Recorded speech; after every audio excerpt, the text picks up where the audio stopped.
Merci beaucoup, Landi, émission La Parole de Vie, pe Landi, chaîne ya Joab Ministry TV, JM Télévision.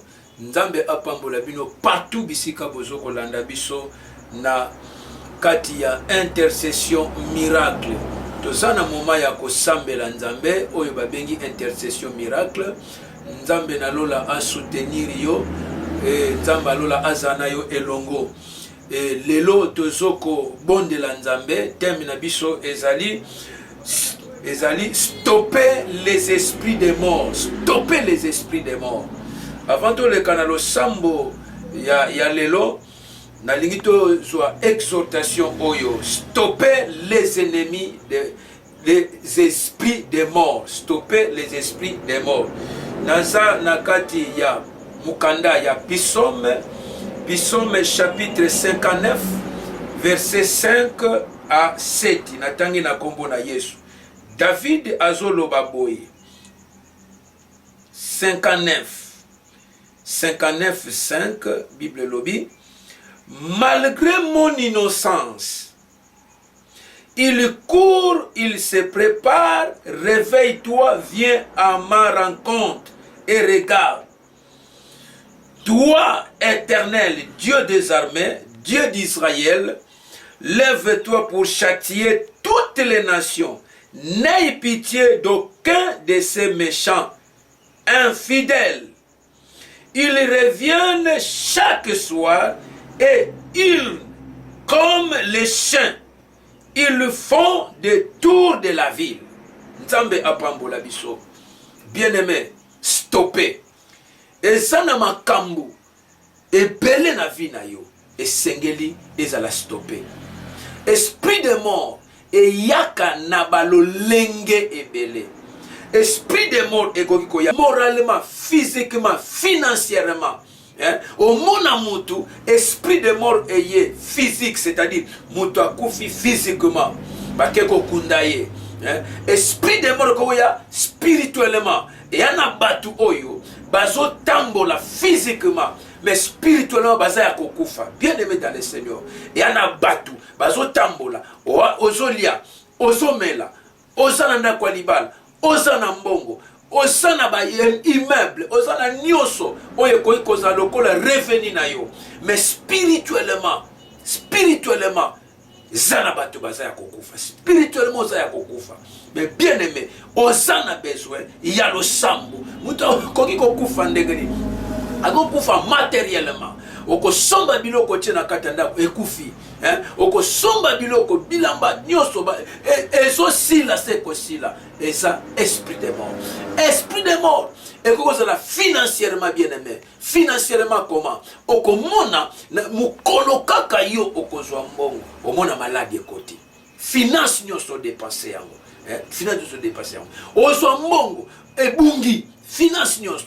Ozoko sala musame soko produire mort financièrement. Bien aimé. Osana ba relation ebele.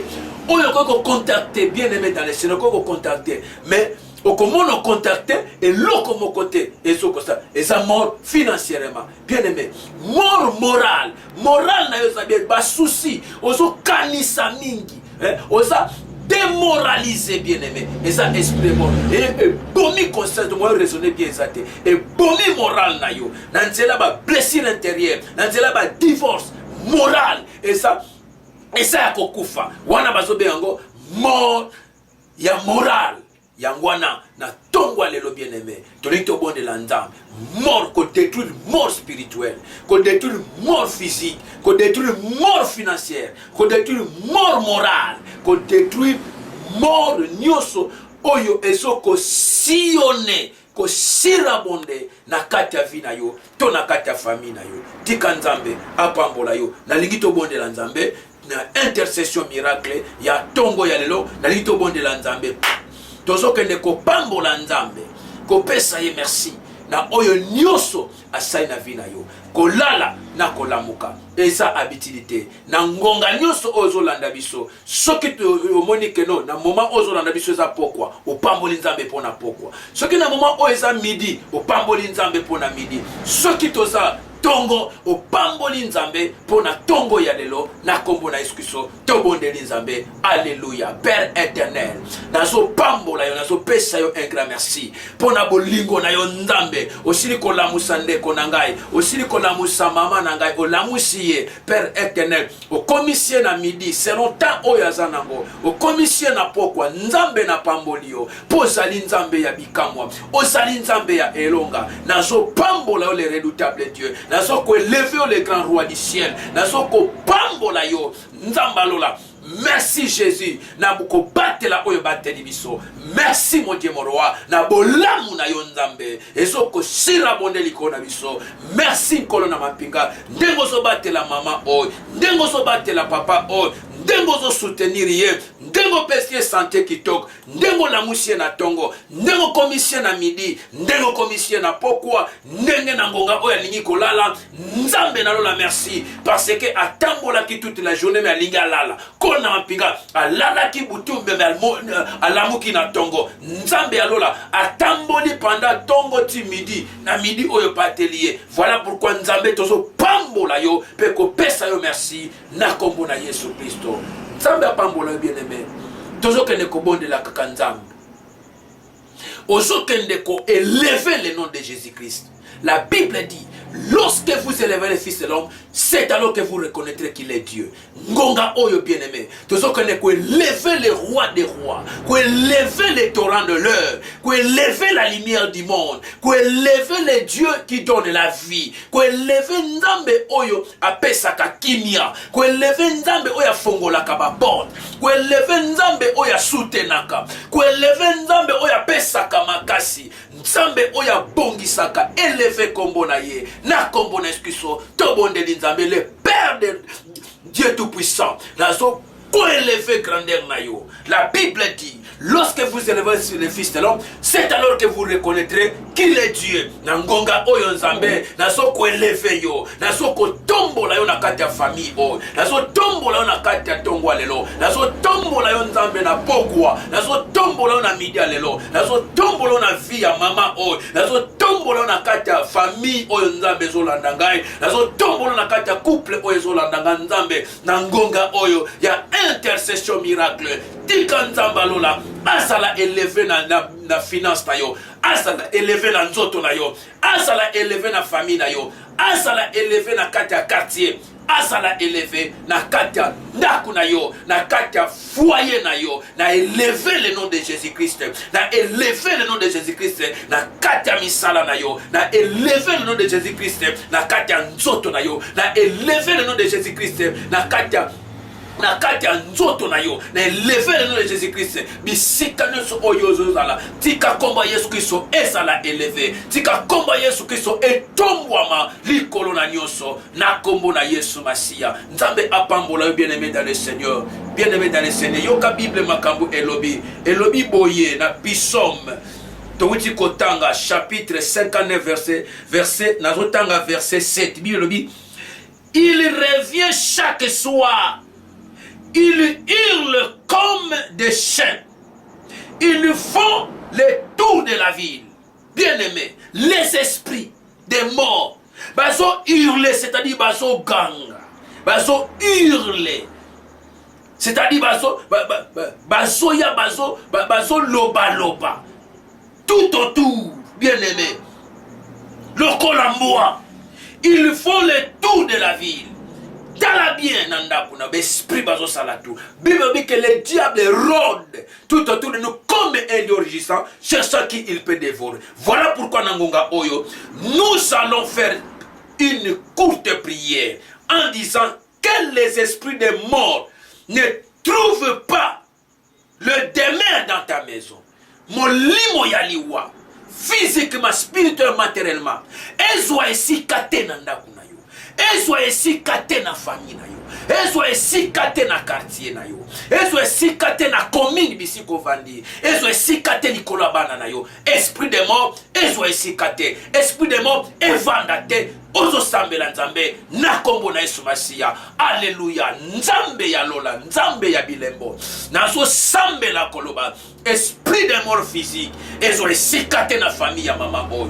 Esprit esprit de mort physique ezwa esikate na quartier oyo, esprit de mort physique ezwa esikate na kati ya vie ya moko na moko, esprit de mort ezwa esikate na kati ya couple oyo, esprit de mort ezwa esikate na kati ya ndako oyo, esprit de mort ezwa esikate na vie ya moko na moko, esprit de mort nzambe ya lola, esprit de mort ezwa esikate, esprit de mort ezwa esikate, esprit de mort ezwa esikate na vie ya bana na yo, ezwa esikate na nzoto bana na yo, ezwa esikate nzambe ya ngolu, sambeliga kombo na Yesu, Père éternel, na to sambela, esprit de mort physique, esprit de mort spirituel, esprit de mort financier, matériel, moralement, nzambalola, ba moral abana na yo, Yesu Masia, esprit de mort, ekotate, na kati ya pensée ya peuple na yo, esprit de mort, ekotate, na kati ya nzoto bana na yo, esprit de mort, ekotate, na spiritualité ya bana na yo, esprit de mort, ekotate,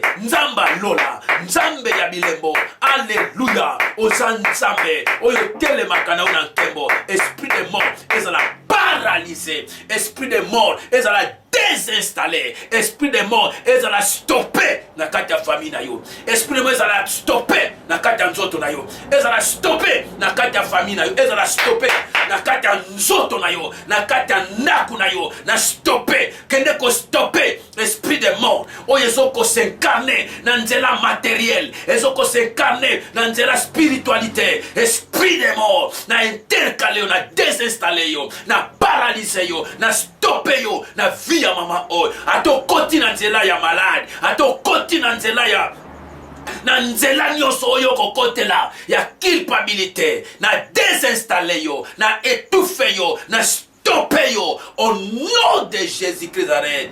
Nzambe ya lola, apambola yo bien-aimé, todo sambela nzambe, que le Dieu Tout-Puissant te bénisse encore. Nous allons détruire les esprits des mondes qui observent les traces pour t'ôter la vie. Et ça n'a pas esprit de mort, bien aimé dans le Seigneur. Et ça qu'on observe la trace na yo, pour ba ôter yo, ba longo la vie na yo, ba bon ma vie na yo, bien aimé. Ba ça qu'on observe pas ni nos sal, ba ça observe bisika nos okende, ba ça observe bisika ni ofandi, ba ça observe bisika ni telemi, bisika nos aucun na wenze, ba ça observe. C'est-à-dire tozo ko détruire esprit de mort ou zo ko observer ba trace nyos ba nzela nyos tozo leka to bazo landam tozo détruire yango na kombo na Yesu to bonde nzambe. Alléluia, alléluia, alléluia, alléluia. L'esprit de mort o zo ko observer, oyo zo ko observer ba trace nyos nza oyo peuple na yo tika ba trace nyos mokonzi oyo bana no bazotika. Esprit de mort, ils ont observé la trace ya peuple na yo, ils ont observé bisika ni bavandi, ils ont observé bisika ni bakoti, ils ont observé bisika ni bakoti.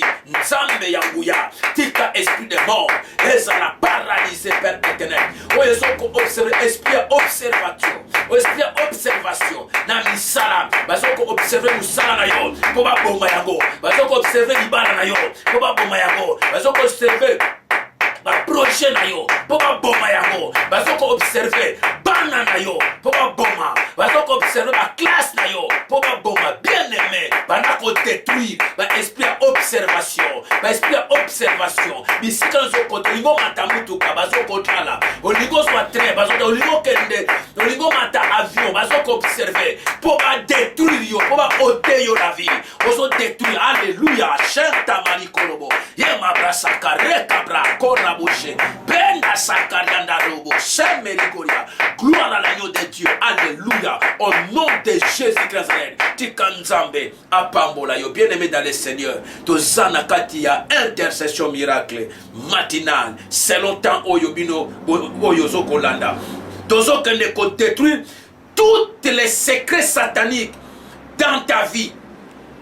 Tous les secrets sataniques. Et ça n'a pas secret oyo Satan a bombi. Bien aimé, mutu a bomba melio alekio na mayele. Et ça n'a pas secret na kati ya famille na yo. C'est pas secret satanique.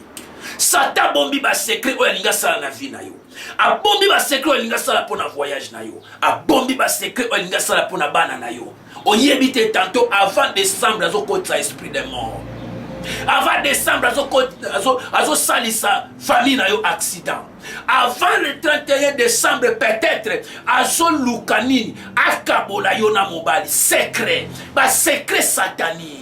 Tozo détruire yango na kati ya nzoto na yo bien-aimé. Oyebite secret ni satana bomba po bebibali bakimaka yo. Oyebite secret ni satana abomba na kati ya famille po bokabwana. Ba secret satanique tozo kende ko détruire yango au nom de Jésus-Christ. To sambeli alléluia. Shenda rabakoro osete brondaba. Sekentaria manago gloire à l'agneau de Dieu. Père éternel, nazo sambela, nazo détruire ba secret nyoso. Nzambalola, oh, ba secret satanique. Oh, ye bomba mi na tongwa lelo, e bomba mi na jouna lelo, e bomba mi na boko lelo, nzambe na lola. Ba secret nyose e kosala mana butu, ya ba réunion ya butu, ya ba réunion ya midi, ya ba réunion ya tongo nzambe. Ba secret nyose satanique. Na kati ya famille oyo ezala détruit. Ba secret nyonso satanique na kati ya maman oyo ezala détruit. Ba secret nyonso satanique na kati ya lopango, na quartier, na veli, na famille, nzambe ezala détruit au nom de Jésus-Christ. Nzambe alola telema pe monisa nkembo na yo. Ba secret nyonso ya liwa ezala détruit. Ba secret nyonso nzambe alola familial ezala détruit. Ba secret nyonso nzambe oyo e bomba mi na seya mabele, e bomba mi na prince de l'air, e bomba mi nzambalola na ba quartier, nzambe ezala détruit au nom de Jésus-Christ. Ezala stoppé. Ba secret oyo bazo sala na kuku ezala stoppé. Ba secret ya maladi bazo linga ba buakela yo ezala stoppé.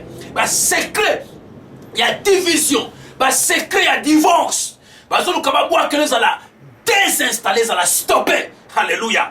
Stopper. Tozo ko stopper les esprits des morts. Alléluia. Ezala stoppé. Tout autour na esprit nyonso oyo zo baluka ezala stoppé. Na tongo ya lelo bisiko zo kende. Ba projet ba bongiseli yo nzamba lola a stoppé yango. Alléluia. Tozo ko stopper les esprits des morts. Tozo ko stopper esprit ya maladie. Tozo ko stopper esprit ya blocage. Tozo ko stopper esprit nyonso oyo zo ko kotisa vino na kati ya malheur. Alléluia. La Bible dit, le malheur atteint souvent les justes, mais l'Éternel l'en délivre toujours. Gloire soit rendue à son nom. Nous prions. Continuons à prier. Toujours continuer à s'amber la nzambe. Bien-aimé dans le Seigneur. Toujours bon de la nzambe. Prions le Seigneur. Que les actes des ennemis soient étouffés. Et ça n'a pas acte posé. Au moins, on va pousser mon temps à poser un acte yamabe. Ba acte wana yamabe ezala étouffé. N'habite ba acte ni. Mais nzamba yebe. Tozo kende ko étouffé. Ba acte nyoso. Oyo ba ennemi. Ba zoko lona na vina yo. Na kati ya nzoto na yo. Na kati ya bana na yo. Ba acte nyoso eko tinda eke bano ba kende prison. Ba acte nyoso ba zo pose ko tinda eke bino bo kabwana. Ba acte nyoso satana zo ko pose ko tinda bino eke bo panzana na kati ya famille. Ba acte nyoso satan zo ko pose oyo ko tinda bino bo bunda bo suana. Bien-aimé, tu as que détruire ba acte wana. Oyo ko tinda bino ba incompréhension kota na kati ya famille. Ba incompréhension kota na kati ya couple na bino. Po ba divorce kota ba acte nyoso ko pousser mon ba na bima di banda. Ba acte nyoso ko pousser que moi si na yo akende ko sala ma be. Bien-aimé, ba décision nyoso ba acte tozo paralyser yango, tozo ko stopper yango au nom de Jésus-Christ. O sambeli, alléluia. Nzambe yangolu, nzambe ya bilembo. Nazo sambela ko kende ko stopper. Nzamba lola. Ba acte nyonso oyo diable a ko poser na tongwa lelo. Pona ko déstabiliser vie ya peuple na yo. Ba acte nyonso ko posame na nzela maloba. Ba acte en parole. Ba acte écrite. Alléluia. Ba acte nyoso nzamba lola. Yesu Christ ko yapo ekotsa division, ekotsa trouble na vie ya bana na yo, ekotsa trouble na santé ya bana na yo, ekotsa trouble na kati ya famille o nzambe ya lola. Tozo ko désinstaller yango, tozo ko stopper yango au nom de Jésus-Christ. Ba perte de sang ezala stopper. Esprit ya maladie ezala stopper. force à molili et ça l'a stoppé au nom de Jésus-Christ. Bah acte nous ce ça l'a posé et ça l'a stoppé na combo na Yesu Masia. Bien-aimé dans le Seigneur, tous autres la victoire ya Nzambe. Tous amis ça y est victoire. Parce que la Bible dit nous sommes plus que vainqueurs par celui qui nous a aimés. Aux autres la victoire ya Nzambe, likolo ya famille na yo. Aux autres la victoire ya Nzambe na misala na yo. Aux autres la victoire ya Nzambe na santé na yo. Aux autres la victoire ya Nzambe na musala na yo. Na kombo na Masia, totatoli victoire. Alléluia. Père éternel, na tatoli victoire na yo nkolo, na kata vie à ma soeur, na kata vie à ma mère, na kata vie à mon frère, na kata vie à papa nangai, na tatoli victoire, car il est écrit dans ta parole, nous sommes plus que vainqueurs par celui qui nous a aimés. Père éternel, la victoire nous appartient, la victoire nous appartient. Na journée alléluia, paix sa victoire, l'ikola peuple na yo, na midi alléluia, paix sa victoire, l'ikola peuple na yo, na poko alléluia, paix sa victoire, l'ikola peuple na yo. Na kombo na Yesu Masia Nzamba lola ndeko nangai azobela ndeko nangai azana ba problème nkolo na shengi opesa victoire likolo ya musala opesa victoire na ba activité osala opesa victoire Nzambe ya lola yonde mokonzi oyo sala kama kambo na lolenge na yo. Voilà pourquoi Père éternel nazo senga victoire likolo couple oh victoire likolo misala na bango victoire likolo activité na bango victoire likolo banchoto na bango victoire likolo tamboleli victoire isika bakokota victoire de pesa na bango na kombo na Yesu Kristo oyo azali nkolo pe mobikisi ndeto sambeli tika Nzamba lola apambola yo bien-aimé dans le Seigneur. Stopper esprit démon na kati ya vie na yo. Nazoko stopper esprit ya blocage na vie na yo. Nazoko stopper esprit nyonso ya bo satana ya bondoki na kati ya vie na yo. Nzamba lola na sambeli pona bandeko nyonso balaninga partout dans le monde. Yahweh, peu importe quel problème bazanango, peu importe quelle attaque bazanango, peu importe quelle difficulté bazanango, nazoko stopper yango au nom de Jésus-Christ. Nzambe ya lola, Nzambe ya bilembo. Na sambeli pona couple oy, divorce liye kota, na stopper divorce. Na sambeli pona mama oy, Nzamba lola, azo voyager te, voyage zo compliqué, ba complication yo na stopper yango. Nzamba lola, na sambela pona ndeko oy, azo sala ba démarche ya mikanda, mais ezo ko se réaliser te. Voilà pourquoi nangonga oyo nazo ko stopper nyonso zo ko compliqué yo. Na kombo na situation, quel que soit physiquement, quel que soit spirituellement, quel que soit moralement, quel que soit matériellement, nazo ko stopper yango pe maladi nyonso zo tungisa vie na yo. Na stopper yango na kombo na Yesu Masia oyo azali kolo pe bobikisi nde na sambeli tolobi amen. Merci beaucoup, merci beaucoup. Nzamba pambola biso et tozalaki na moment ya intercession miracle et nazo senga kaka ba soutien na bino bisika nyonso bozali soutien nazo senga ezani bien aimé po Olanda ba intercession miracle po Olanda ba prière oyo ezo senga kaka soutien moko o s'abonner kaka na chaîne na biso JM TV o s'abonner et o kozwa o etangami ba vidéo ya intercession miracle. Nzambe apambola yo, Nzambe a soutenir yo, tozo sala kaka ba effort afin que to rejoindre yo nanzela lo sambo. Boza ebele, Nzambe apambola biso, restez toujours branchés na kati ya JM TV. Nzambe apambola biso.